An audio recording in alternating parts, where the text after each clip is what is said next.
Hi there everyone, my name is Chelsea. Welcome to Little Mountain Ranch and welcome back to my kitchen. My kitchen is an absolute madhouse this time of year. There is hardly a day that goes by where there isn't something being preserved in this kitchen. So I'm just going to show you what I am up to today, and then we'll get on to today's video, which is where I'm going to be sharing with you pickling coleslaw and making sauerkraut with the cabbages that we picked the other day. So first up, we have tomatoes cooking down in here, and I'm going to be making some sauce out of those. And over here we have all of the corn that we picked from the corn patch. We've cut it all off the cobs, and I'm going to be pressure canning that. And then what else? Oh, another pot of sauce that I started cooking down this morning. And what else? Oh, and of course, all of the cabbage that we are going to be dealing with right now. As you can see, I've already done the preparation for the cabbage. So all I did was I cleaned them all up really well. These were the cabbages that weren't good enough to go into storage. They had some kind of damage on them. So I cut off all the damaged bits, gave them a good wash, and then chopped them up and ran them through my food processor. You can absolutely chop up your cabbage with a knife if you so desire, but I don't have the patience for that. So through the food processor it goes. For both the coleslaw and the sauerkraut, I was able to chop it up the same. So I have it all chopped up over here. I do have the cabbage that is going to be for the coleslaw sitting with a little bit of salt, about a teaspoon or so per bowl, around this size.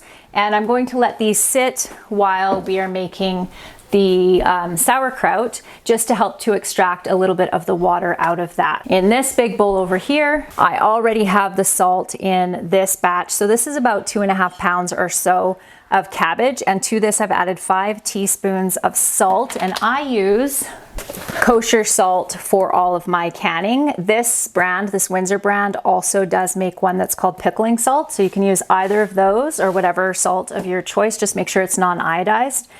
And I have mixed that in really well, and now I'm going to knead this to get as much of the water out of it as I can.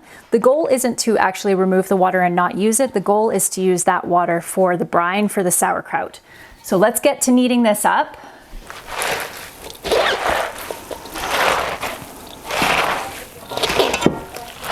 The other thing that I'm going to add to this is some grated carrot and some garlic. I really like garlic in my sauerkraut, so I think this is probably going to make about half a gallon's worth of sauerkraut, as far as I can tell. I am so pleased with my garlic this year. It's just grew very well and is just humongous. Look at the size of this clove. Isn't that beautiful? So this one is purple Russian garlic, and I get all of my seed garlic, well, when I was having to buy it, now I'm using my own, but from Rasa Organic Seeds in Boundary Country in British Columbia. And I will link them down below, because now is the time to get your garlic ordered for planting in October. I am just going to slice this up. Wow, look at that. This is going to be some very garlicky sauerkraut.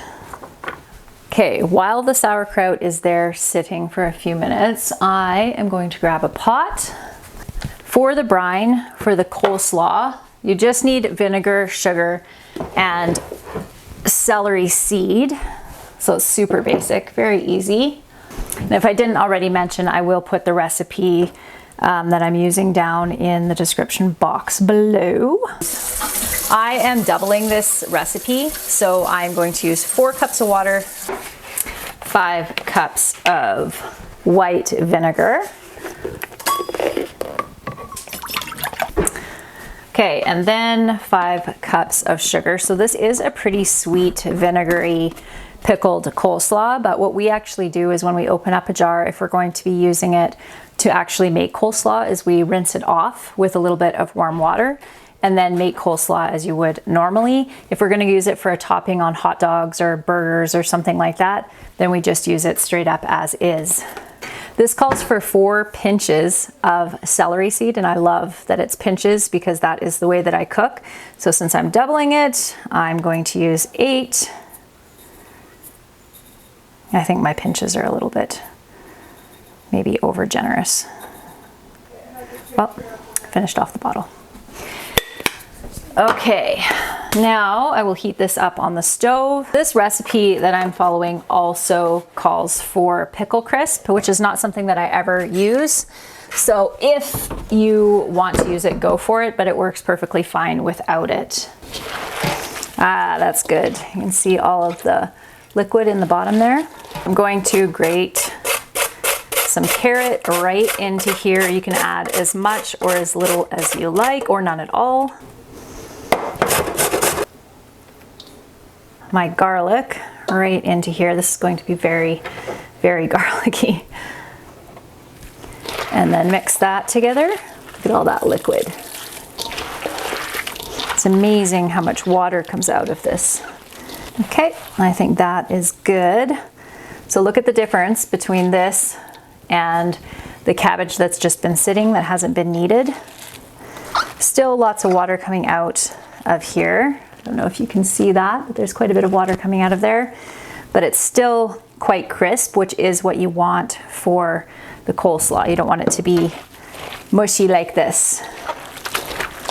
So now I'm just going to put it in my jar. Make sure that your jar is super clean and sterilized. You really want to push your cabbage down into your jar. You can absolutely use a funnel to do this, but I am just going to get at it.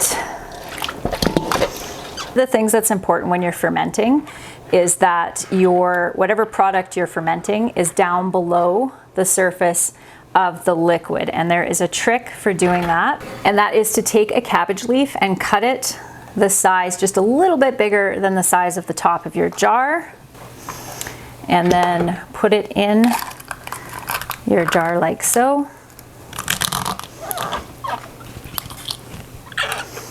And push it down, and that helps to keep all of your sauerkraut, I'm not sure if you can see that, below the surface of the water. So I'm going to do the same with this one.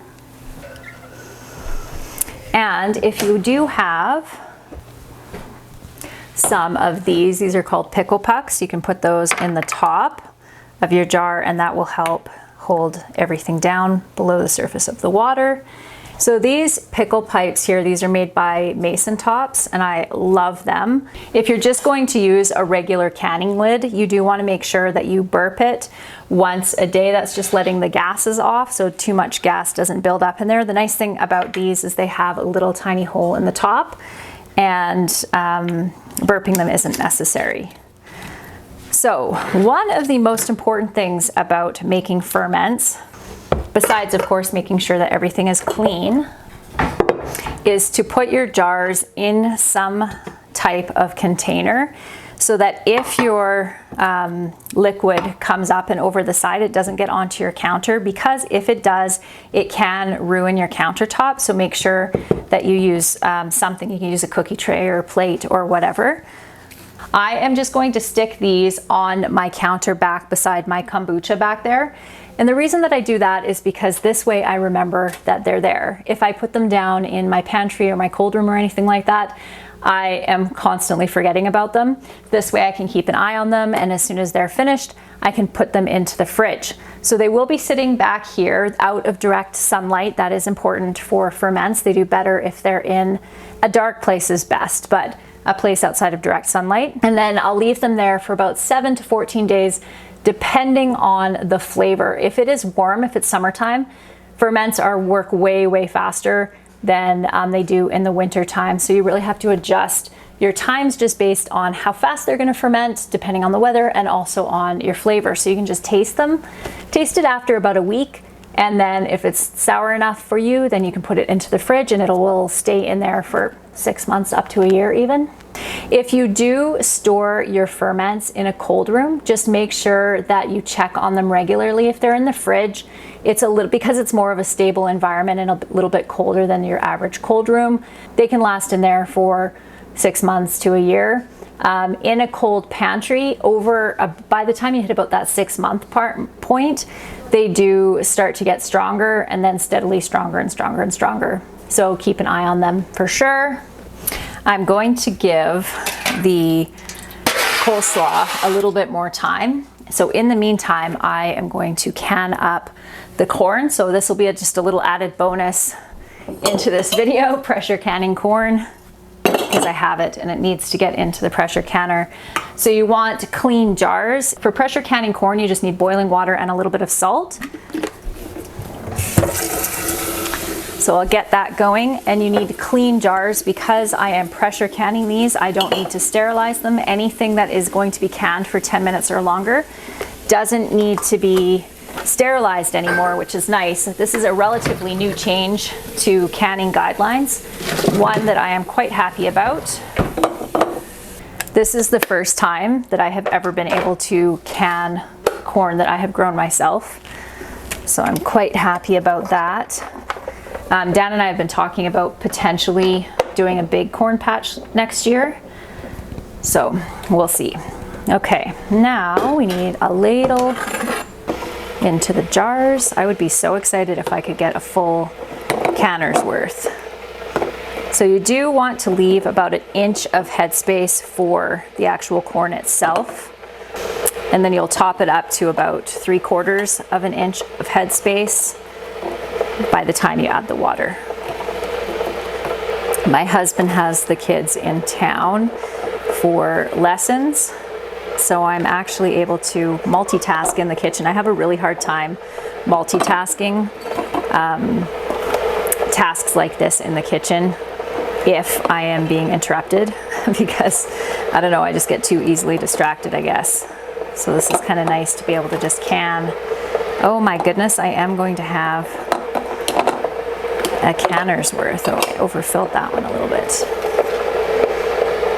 I think I'm going to have exactly a canner's worth, actually. Around a teaspoon of salt per jar. And then top it off with boiling water.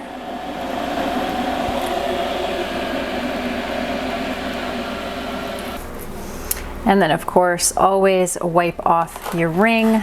Don't skip this step because it just is not worth having your jars not seal because there was a little bit of food on your jar. I bought a steam canner a couple of weeks ago, and I absolutely love it. The bonus of a steam canner is it works just the same as a water bath canner, only you don't have to heat up a huge canner, and you can still fit 7 quarts in a canner this size. I'll link the one that I have down in the description box below. It is fantastic. It's the Fruit Saver brand, and I love it. I hardly ever water bath can now because this is just so much more convenient. I primarily use canned corn to add to soup. I'm not a huge fan of it by itself, but in soup it's just fine. So these will be canned for 1.5 hours. So for 90 minutes at 15 pounds of pressure for my elevation. We're 3,200 feet above sea level where we are. So you will have to check the elevation where you are and do your times and your weights accordingly. I use an all-American canner. I'll show you in a second. And I absolutely love it because I don't need to have a seal. I don't need to buy extra seals or worry about the seal or anything, but they are expensive. We got this one on Facebook Marketplace for probably $100, I think it was, about 5 years ago. I think you'd be hard pressed to find one for that price these days. And I know lots of places are back ordered with them. So this is what the lid of my pressure canner looks like. And as you can see, there is no extra seal.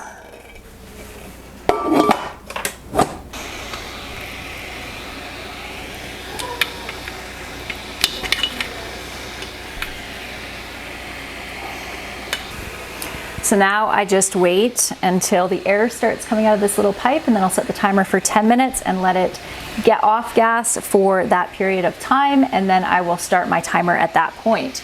And now we can get the coleslaw made.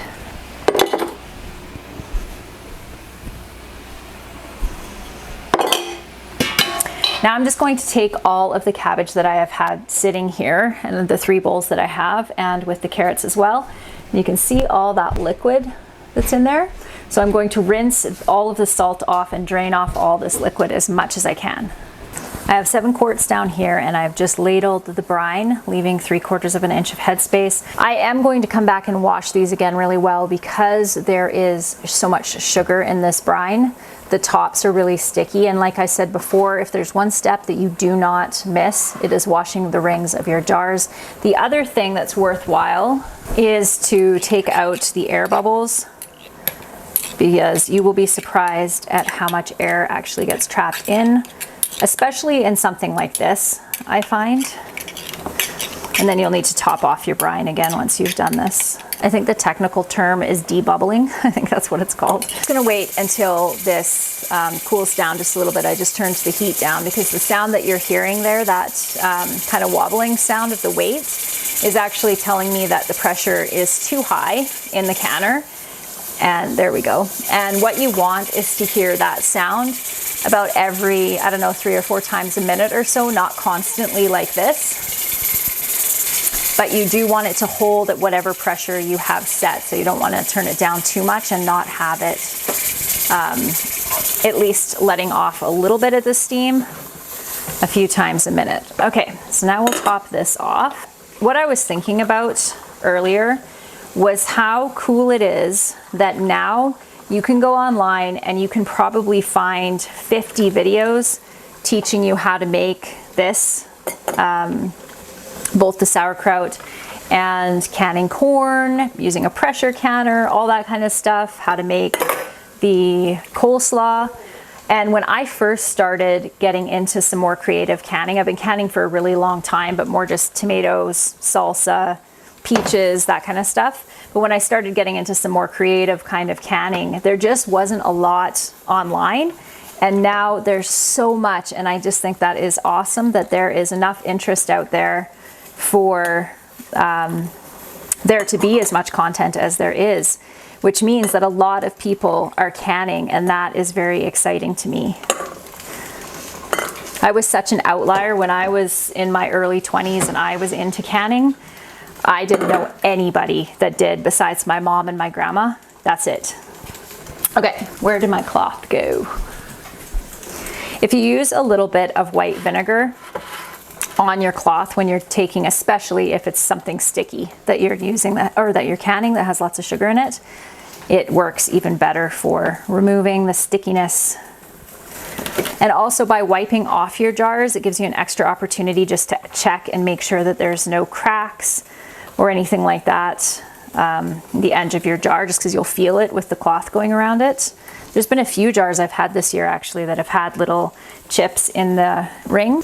How's that a little bit? So now this is a little bit too low, so I'm just going to turn it up again a little bit. So if your temperature gauge on your canner goes below the pounds per pressure that you need to have, so in this case I need to be at 15 and it just went down to 13, you actually have to restart your timer once it comes back up to pressure again. I'm just going to keep that turned down for a minute just so it doesn't get really noisy again until I am finished this part of the video.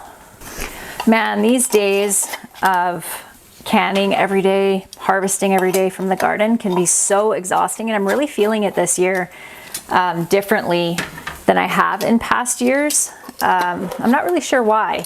Maybe I'm just getting older, but I have to say that for the first time in my adult life, I am actually looking forward to winter, because winter things slow down a lot around the homestead in the winter time, and I am ready for that change of pace. I am so grateful right now because Dan just called. It is 5:35 and he just picked up the girls from dance and he asked if I wanted him to bring pizza home for dinner. And I wholeheartedly agreed with that and said, heck yes, that sounds fantastic. Because my kitchen is absolute chaos now, of course, because that's what happens when you're canning, especially when you're canning multiple things. And I'm tired, so pizza sounds perfect. Now, all I have to do now is wait for these canners to come up to temperature, get the timer set. Like I said, it is an hour and a half for the corn, and it's only 10 minutes for the coleslaw, which is great. Let me double check that. It's funny, even after all these years of canning, I still need to check recipes all the time. Even recipes I've made, 10, 15 times before. 15 minutes, okay. So 15 minutes, not 10 minutes. And that is great. Let's bring this up. This is just about back up to temperature again. I do have a little bit of the coleslaw left, and I'm just going to add some mayonnaise, a little bit of vinegar, and a little bit of sugar to this to make, and a little bit of salt, to make some coleslaw for the kids to have with their pizza. Super easy. I love making coleslaw. So easy. The sugar is a key ingredient in coleslaw though, otherwise it tastes a little bit bitter. I usually just add, I don't know, about a teaspoon to that much. Or tablespoon, that was a tablespoon, not a teaspoon. A little bit of black pepper, but not too much because my littlest is really sensitive to too much pepper.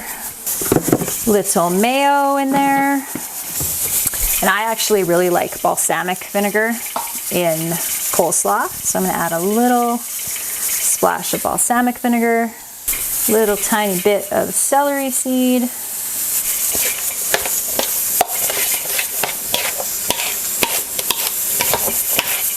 Okay, let's try that.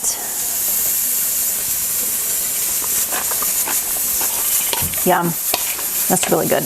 I'll bring you back when this is all done in about an hour and a half. It is now the end of the day. I just pulled the corn out of the pressure canner. It doesn't just take the hour and a half to actually pressure can, but it also takes all the time to come up to pressure and then for the pressure canner to come all the way back down to 0. So it's actually quite a lengthy thing, pressure canning, but it is a way to be able to can, wow, I'm tired, to can low pressure foods, or oh my gosh, low acid foods like corn. Wow. Okay, so I'm just going to quickly show you what we ended up with, and then I'm going to go to bed. We have 7 quarts of corn, 7 quarts of the coleslaw, and then the sauerkraut over there. And before I say or do something ridiculous, I am going to go to bed. I hope that you guys have a fantastic night or day or whenever it is that you're watching this video, and I'll see you again in the next one.